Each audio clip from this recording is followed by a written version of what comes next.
Deus é bom, né, irmãos? Nessa parte 4 da sequência de família à base da igreja, a gente vai falar um pouquinho que nenhuma experiência ou pessoa pode mudar a nossa identidade em Deus. Amém? Nós sabemos que após a queda, Adão e Eva experimentaram os efeitos da morte espiritual resultante do pecado que nos afasta de Deus. Amém? A Bíblia nos relata que eles seguiram com as suas vidas, agora limitada pelo fator tempo, que até então, antes da queda, eles eram eternos. E como casal iniciaram a implantação da família povoando a terra. A terra agora sujeita à maldição, já não era mais o jardim do Éden. E nós, amados, vivemos hoje no mesmo contexto. Nós vivemos inseridos numa sociedade corrupta, numa terra cheia de maldades, de maledicências, né? O mal, ele chega a ser palpável, né? E guardar a nossa família de todos esses fatores externos não é uma missão muito fácil. É algo árduo, do qual nós dependemos exclusivamente de Deus. Amém?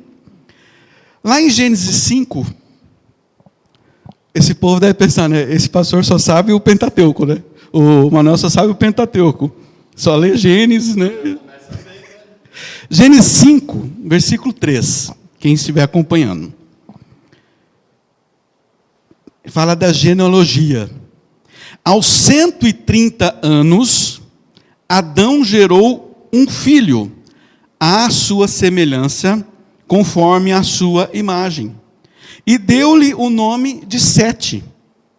Depois que gerou Sete, Adão viveu 800 anos, gerou outros filhos e outras filhas, viveu ao todo 930 anos e morreu. É interessante, né, que quando Deus registra, todos nós sabemos que quem escreveu Gênesis foi Moisés. Ele não estava lá no Éden, né? Foi uma revelação de Deus. E a palavra de Deus, ela tem que ser assim para nós. Sempre algo que nos revela o caráter e a essência de Deus. Amém? Engraçado que quando o registro da genealogia de Adão, ele fala que Adão gerou Sete, quando tinha 130 anos. Então nós percebemos que Deus descartou 130 anos da vida de Adão, inclusive não fez menção dos primeiros filhos de Adão, Caim e Abel.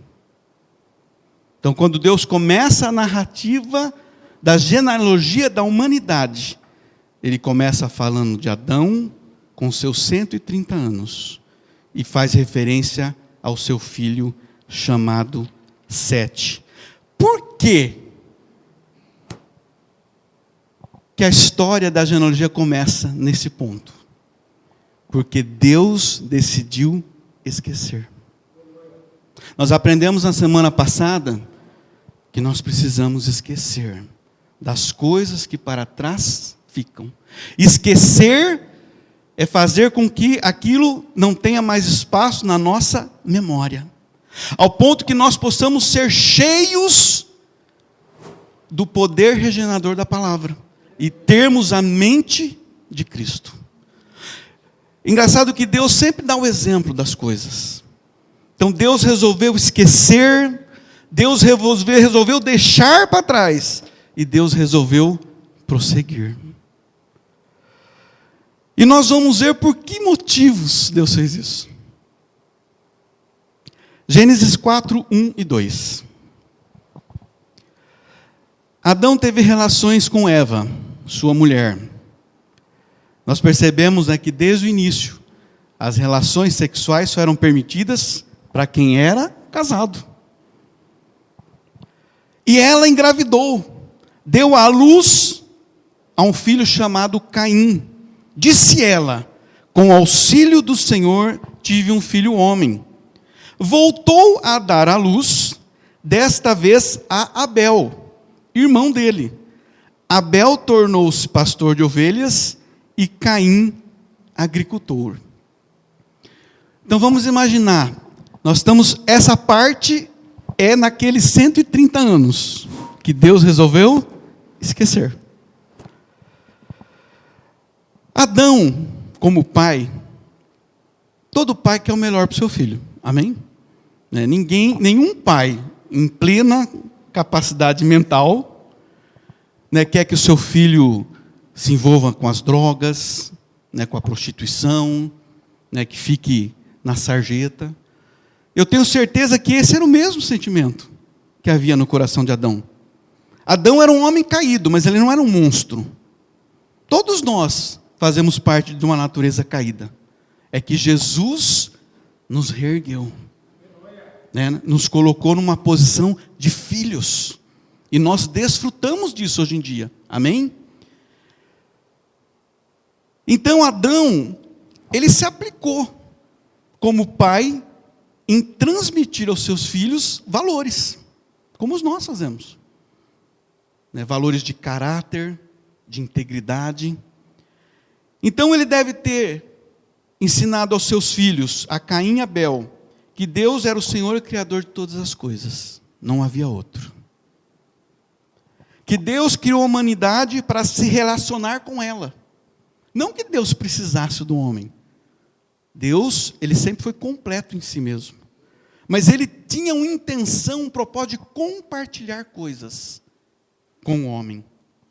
Ele também ensinou aos seus filhos que Deus era o único digno de ser adorado. Pelo que Ele é por isso que nós adoramos a Deus. Pelo que Ele é, e louvado por aquilo que Ele faz. Ele também demonstrou aos seus filhos que Deus era capaz de nos amar, não obstante a nossa natureza pecaminosa. Nós vimos na semana passada que por amar o homem, Deus foi lá e o cobriu a sua nudez, a sua vergonha. Por amar o homem, Ele colocou um anjo fechando a entrada da árvore da vida. Por amar. E que em nenhum momento, mesmo após a queda, Deus se afastou do homem. Na verdade, quem se afastou de Deus foi Adão. Na verdade, quem se afasta de Deus somos nós. Quando nós fazemos aquela escolha que nós não deveríamos. Amém? Ele ensinou para os seus filhos que o pecado não afeta a natureza, a essência e os atributos de Deus. Eu pecar não muda o que Deus é. Amém? O pecado, ele só aflige a mim mesmo. E nós aprendemos que aflige também aqueles que estão ao nosso derredor. E normalmente aqueles que estão mais próximos, que são os membros da nossa família. Ele também ensinou que os planos e propósitos de Deus não podem ser frustrados. Porque Deus, como nós vimos, Ele não desiste de nós. E que Deus não pode ser surpreendido. E que está sempre pronto a recomeçar. Às vezes a gente ora assim, Às vezes eu oro assim, Ô Senhor, me perdoa porque eu frustrei as suas expectativas. Isso é impossível. Porque Deus, Ele já sabe todas as coisas. O ontem, o hoje e o amanhã para Deus é a mesma coisa. Deus sabe, a Bíblia diz no Salmo 103, versículo 13 e versículo 14. Deus conhece a nossa estrutura. Ele sabe que nós somos pó. Deus é o único que nos conhece como nós realmente somos, irmãos. Às vezes a gente pode até dar aquela disfarçada, mas Deus sabe o que está dentro de nós. Aí nós vemos que além de todos esses valores que Adão transmitiu aos seus filhos, valores é uma responsabilidade do pai. transmitir aos seus filhos. Infelizmente, irmãos, na sociedade que nós vivemos no mundo ocidental, muitas vezes o homem, ele atribui essa responsabilidade à mãe, porque ele é ausente, porque ele tem que trabalhar, porque ele tem que sustentar a casa. Por isso, muitas vezes, nós vemos filhos que não conseguem ter uma estrutura, porque faltou a presença e a disposição do pai de transmitir estes valores aos seus filhos. Nós temos que entender que o pai é a primeira expressão de Deus para o filho. O filho não tem discernimento de quem é Deus, mas ele consegue iniciar uma compreensão de Deus olhando para o seu pai natural. Meu pai cuida de mim, meu pai me ama, meu pai me disciplina porque me ama, meu pai quer o meu bem. Ele começa a entender, fazendo uma conexão de que esse cuidado, esse amor está relacionado com Deus, que é o nosso Pai. Por isso que muitas pessoas, quando nós falamos de famílias, elas são formadas por pessoas. Por isso que eu estou focando um pouco nas pessoas. E não adianta a gente falar de família como se fosse uma fórmula mágica, se não resolver as pessoas que compõem a família. Muitas vezes, a pessoa tem uma visão distorcida de Deus, porque ela não conseguiu enxergar isso no seu pai natural.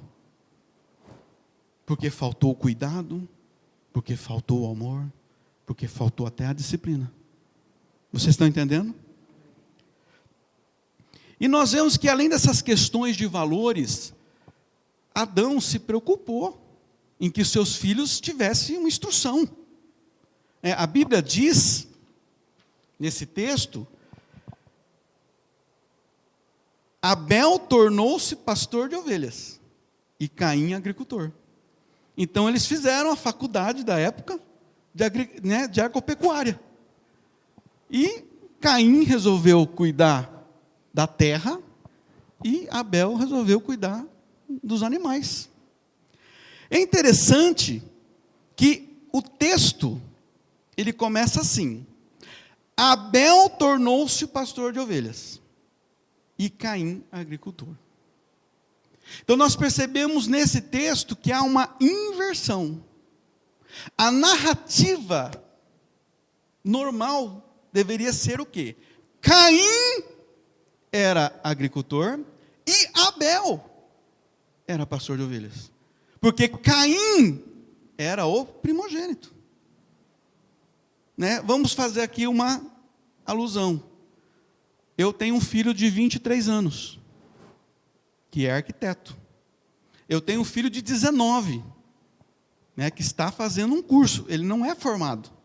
Então, quando eu vou falar do filho que está formado, é o mais velho. Porque isso é natural. Então, o que nós percebemos com essa narrativa? Deixa eu virar as folhas aqui. São muitas folhas porque a letra está grande, viu, irmãos? Mas é rápido. Nada é por acaso na narrativa bíblica. Nada é por acaso.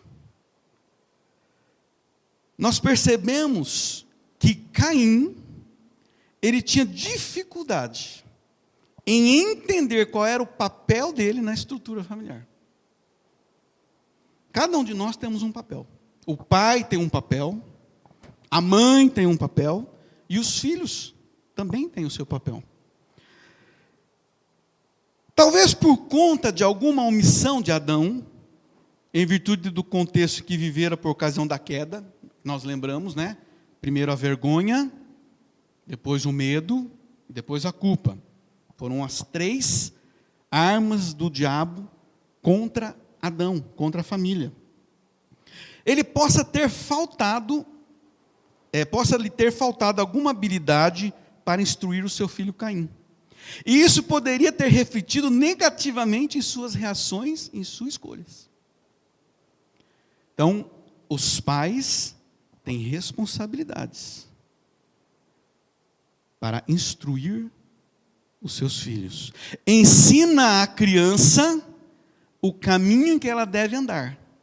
E mesmo quando ela for velha, ela não se esquecerá dele. Mas isso não quer dizer que o pai é determinante nas escolhas do filho. Amém? Talvez tenha ocorrido por parte de Adão um elogio ao empenho de Abel, no seu zelo em tratar os animais. Quem sabe também houve uma situação de comparação desse tipo. Veja como Abel está se desenvolvendo. Caim, você como primogênito, deveria ser uma inspiração para o seu irmão. Colocou um peso, uma carga sobre ele. Não deveria ser um exemplo de desrespeito, de desleixo com as suas responsabilidades. Assim você nunca será como o seu irmão.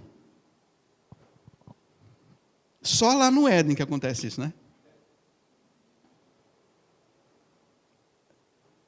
Ninguém é igual a ninguém. Eu lembro, amados, que eu era uma pessoa extremamente perfeccionista. A minha esposa está aqui de prova. Eu perdi meu pai, eu tinha 9 anos. Nós passamos um momento de muita escassez. E para recompensar todo o sacrifício que a minha mãe fazia, eu me caí de cabeça nos estudos. Então eu só tirava 10, eu era o melhor da escola. E isso foi trazendo assim, achava que eu era o astro, né? E aí eu tive filhos. E através disso Deus me ensinou que os meus filhos eram outras pessoas. Que não é porque eu tinha tirado 10 que eles eram obrigados a tirar. Se eles tirassem um 7, era o suficiente. E mesmo no dia que eles tiraram 5, o meu papel era estar lá para apoiar. Então nós temos papéis para desenvolver na família. Talvez, onde eu estou, me perdi, tá? Isso são aspectos externos, amém? Mas o que eu quero mostrar a vocês, que isso é uma parte do contexto de uma vida em família. Mas não pode ser determinante. Não é porque Adão elogiou um em detrimento do outro, que isso pode interferir na identidade de Caim, aquilo que ele é em Deus. Por mais que estejamos expostos a agentes externos em nossa vida, mesmo dentro do espaço familiar, não podemos permitir que isso determine quem somos. Aquilo que Deus espera de nós. Amados, Deus tem um propósito para cada ser humano. Deus tem 7 bilhões de propósitos, que é a população mundial. Eu só preciso me inserir no propósito de Deus. Eu preciso estar no lugar, no momento, naquilo que Ele planejou para mim. O problema é que a gente tem uma dificuldade imensa. Isso é desde o Éden. É isso que nós estamos vendo aqui. Não é diferente conosco. Abel compartilhou o mesmo ambiente de Caim. Sim ou não? Porém, demonstrou disposição de ser uma pessoa melhor. Imagina, você nasce numa casa que não são crentes, não são cristãos. Isso não quer dizer que você tem que ser um delinquente, um marginal. Eu não posso permitir que o ambiente familiar possa influenciar minha vida de tal maneira que eu não consiga me adaptar ao propósito de Deus. Talvez esse tenha sido o gatilho que disparou o sentimento de inveja de Caim. Nada é por acaso, irmãos. A pessoa não acorda de manhã e pensa assim: hoje eu vou matar meu irmão. Não. Isso vai acontecendo com o passar dos anos. São aquelas coisas que eu não consegui deixar para trás. Coisas que me amarram de tal forma que eu não consigo avançar.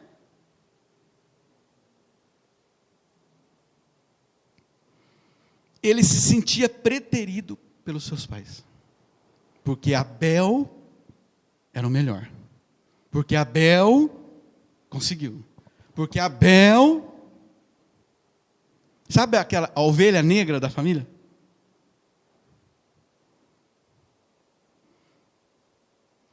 Esse sentimento de rejeição pode ter desencadeado o seu acesso de ira e descontrole emocional.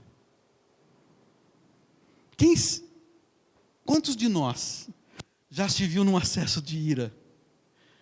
E aí depois você pergunta: mas por que eu estou sentindo isso?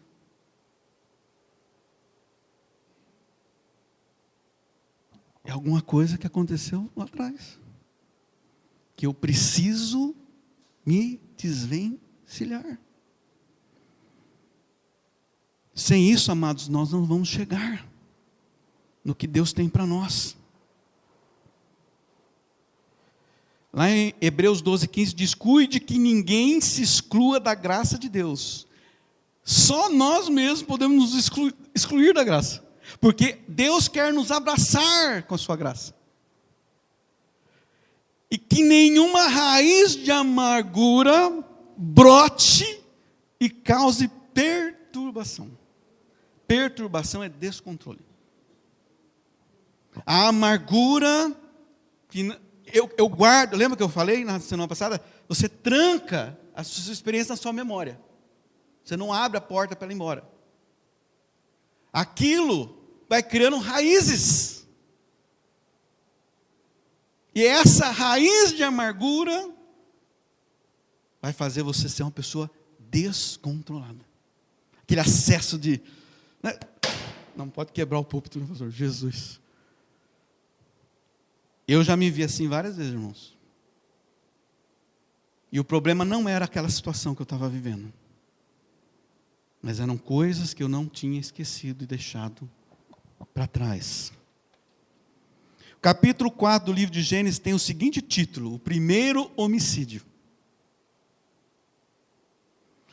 Eu sou apaixonado pelo caráter de Deus. Se Deus quisesse enganar as pessoas, Ele ia tirar tudo quanto é coisa de ruim da Bíblia. Mas não. Ele escancara a porta. Porque Deus é acima de todas essas coisas. E Deus é capaz de restaurar qualquer situação. Passado algum tempo, o relógio está contra eu. Passado algum tempo, esta minha Bíblia, fazendo propaganda, ela diz assim: passado o tempo, Caim trouxe do fruto da terra uma oferta ao Senhor. O que esse versículo nos dá a entender?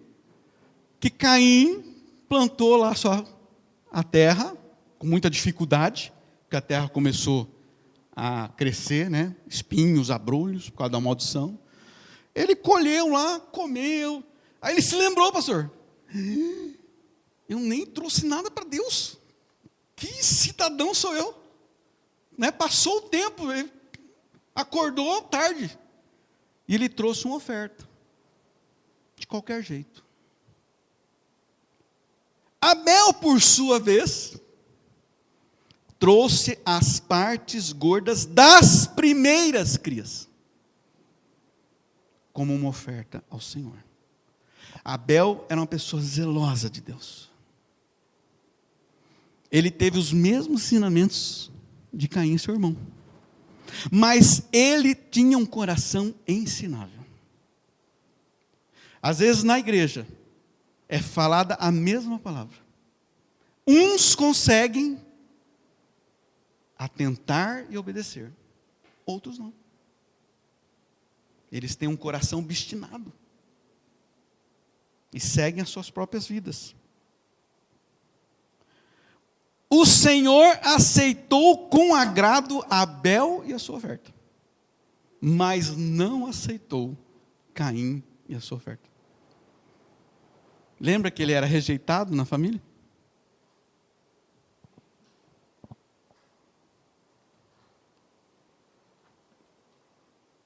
Por isso, Caim se enfureceu. E o seu rosto se transtornou. Esta Bíblia, propaganda, pastor, ela diz assim: o seu semblante assumiu uma expressão maligna. Quando ele viu que Deus se agradara do seu irmão, aquele que ele já não tinha os melhores sentimentos, a carranca.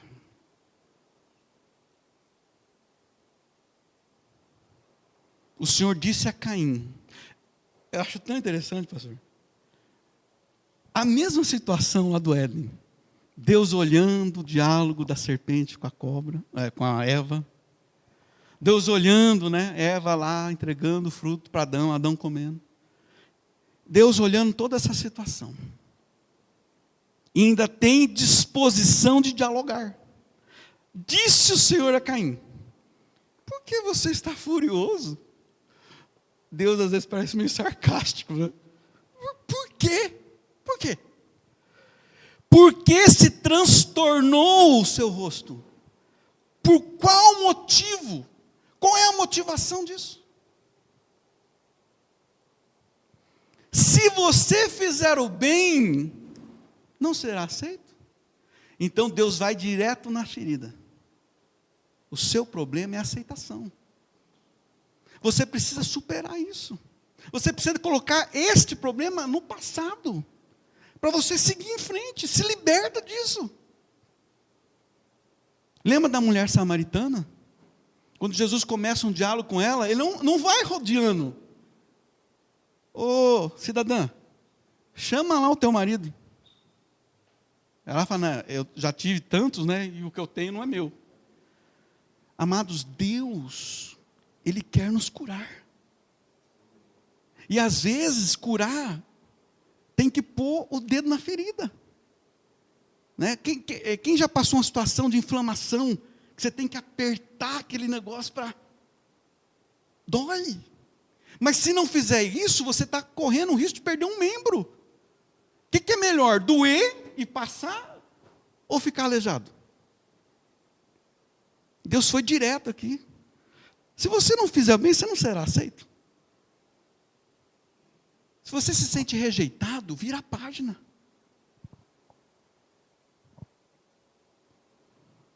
Mas se não o fizer, Deus falou para ele: você tem uma escolha. A nossa vida, amados, dia após dia, feita, construída de escolhas. Saiba que o pecado o ameaça à porta. Outras traduções dizem: espreita à tua porta. Espreitar é observar atenta e ocultamente. É como se o pecado, ele tivesse apenas esperando um momento de oportunidade para te agarrar. Ele, o pecado, deseja conquistá-lo, deseja dominar você, deseja destruir. Mas você deve dominá-lo, você deve resisti-lo, você deve manter a porta fechada. Abrir ou fechar a porta. Lembra-se? A árvore da vida, a árvore do conhecimento do bem e do mal. Escolhas. Caim, você tem uma escolha: fechar a porta para o pecado ou abrir.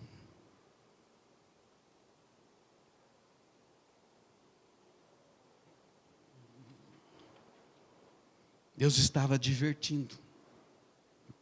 Deus sabia que aquilo podia acontecer. Mas ele estava dando a Caim a oportunidade de escolher e mudar a história. Quantas vezes, amados, nós temos a mesma oportunidade de mudar a nossa história, de mudar a história da nossa família, dos nossos filhos. Contudo, Gênesis 4:8. Disse, porém, Caim a seu irmão Abel. Ele tinha acabado de falar com Deus, irmãos. Ele não estava na igreja. Ele não estava ouvindo o irmão Manuel falar. Ele não estava ouvindo o pastor André falar. Ele estava falando com Deus.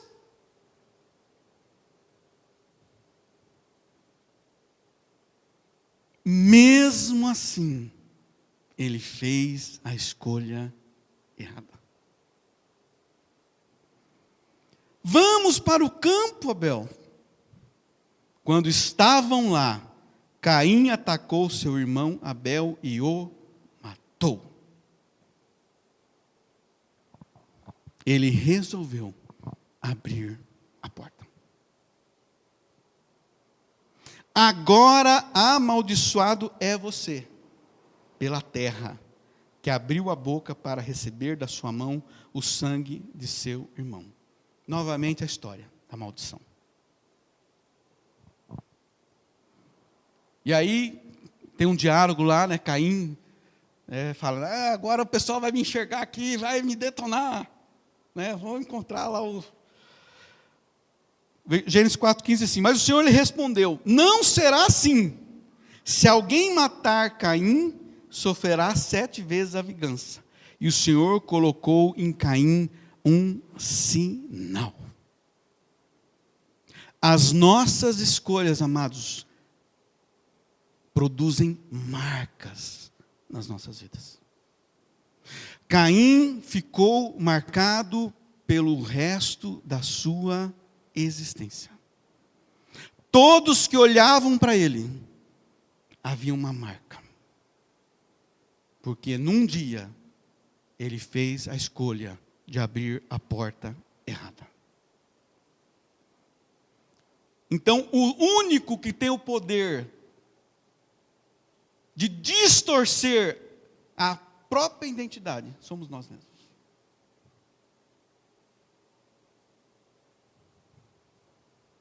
Não era isso que Deus tinha para Caim. Não houve arrependimento. Arrependimento é uma reação. A palavra arrependimento é da origem grega, metanoia. Significa conversão. Abel poderia, naquele momento, ao lado do irmão, antes de o matar, ter virado o caminho e feito uma conversão. Quem dirige sabe, né? Conversão à direita, conversão à esquerda. Mas não houve espaço para arrependimento. É mudança de direção, mudança de mente. Ele estava escravizado pela rejeição.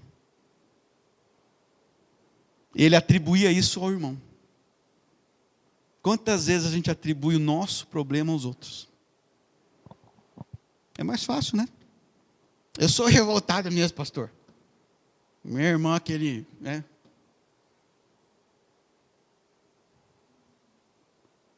É mudança de atitude. Deus, como pai, amava Adão e sua família. Alguém tem dúvida disso? Nenhuma. Como nos ama. Amava Caim. Amava Abel. Tinha planos para eles. Jamais os deixou largado ao léu. Deus não é um Deus omisso. Deus estava lá, participou daquele ciclo de 130 anos.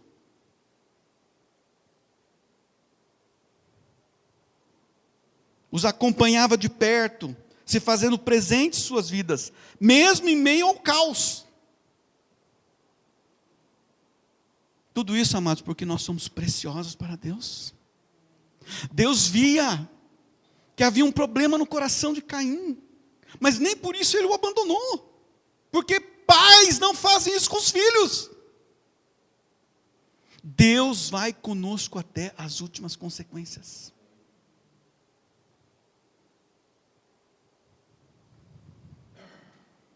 Quando nós tivermos alguma dúvida, amados, porque isso é da nossa natureza humana, do quanto nós somos preciosos para Deus, você tem que fazer o teste do polegar. Olha para o teu polegar aí. Pode olhar. Pode olhar, irmão. Olha aí. Não existe na terra nenhum polegar igual ao seu. Porque para Deus você é único. Existe algo mais especial que isso?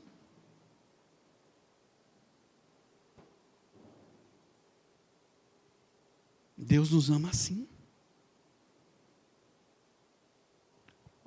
Um pai, uma mãe, um filho que se perde, amados, é insubstituível para Deus.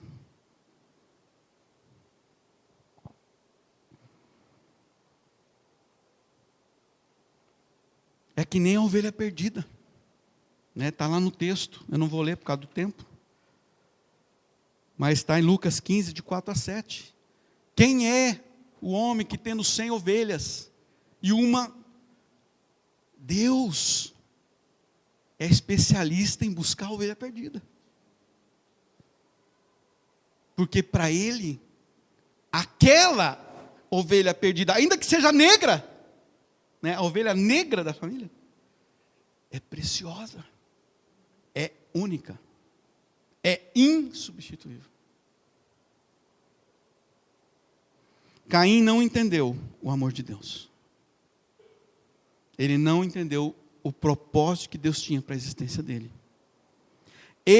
Então Caim afastou-se da presença do Senhor. A mesma coisa que fez Adão e Eva, fugindo de Deus. E foi viver na terra de Nod. Nod ficava a leste do Éden. E a palavra Nod significa terra de fuga. Viver fugindo.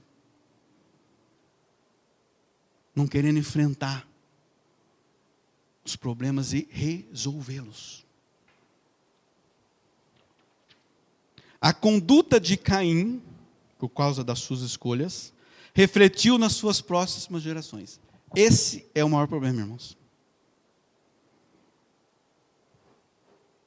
Nós estamos acompanhando lá a minha sogra, que está internada. Ela está com insuficiência renal crônica. E começou a fazer o procedimento de diálise, hemodiálise. E a minha esposa sempre tentando orientar, quanto à alimentação, quanto aos cuidados. E a gente alertava ela. Dona Anice, as suas escolhas prejudicam a senhora e afetam os que estão ao seu redor. Os seus filhos sofrem, os seus netos sofrem.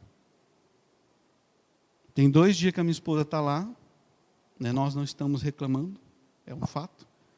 Ela não dormiu no hospital. Nem sei, acho que ela está com um palito ali segurando o olho. Ou é um óculos com o olho aberto. Na verdade, ela está dormindo. As nossas escolhas afetam a nossa família, a nossa descendência. Eu estou terminando, irmãos, estou correndo aqui. Caim teve um neto chamado Lameque. Disse Lameque às suas mulheres, ele tinha 2, Ada e Zilá. Ouçam-me, mulheres de Lameque, escutem minhas palavras. O cara era arrogante. Eu matei um homem porque me feriu, e matei um menino porque me machucou. Em Gênesis 4, 23. Caim matou só o irmão. Esse aqui já se vangloriou de matar 2. Multiplicou o problema do passado. Que triste sabermos que uma escolha nossa pode trazer tantas consequências danosas para nós, nossas famílias, nossos filhos. 1 João 3,12 diz: não sejamos como Caim, que pertencia ao maligno e matou o seu irmão. Nós não somos produto do nosso meio, e sim um resultado das nossas escolhas. Lembra-se? Caim e Abel viviam debaixo do mesmo teto. Tiveram o mesmo relacionamento com a sua família. Em Judas 1, versículo 11, diz assim: ai deles, pois seguiram o caminho de Caim. O caminho de Caim é abrir a porta que não deve ser aberta. Hoje, cada dia, temos a oportunidade de escolher agradar a Deus e manter a porta fechada para o pecado e as suas consequências. João 10,10 diz que o ladrão vem apenas para roubar, matar e destruir. Então tem uma porta que eu abro,